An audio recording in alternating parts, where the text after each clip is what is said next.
Ciao amici del sorriso, eccoci di nuovo qui per una nuova tappa del nostro Giro d'Italia attraverso la musica popolare italiana.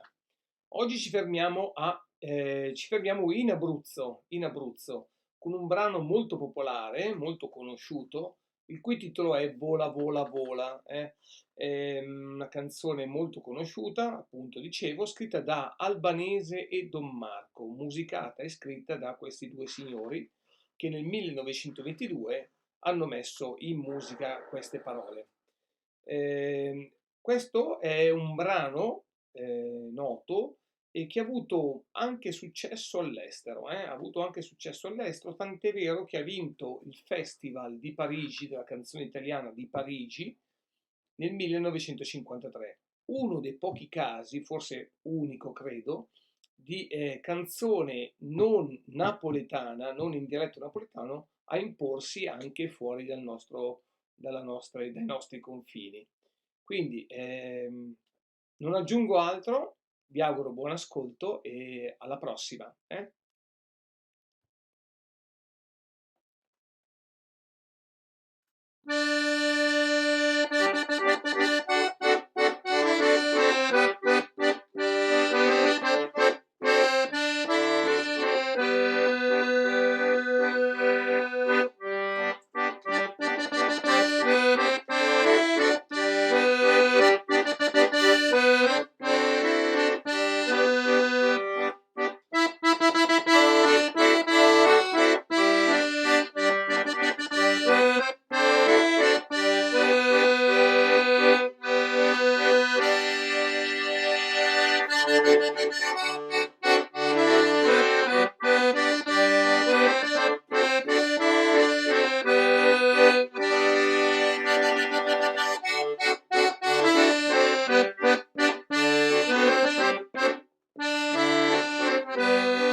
E voilà!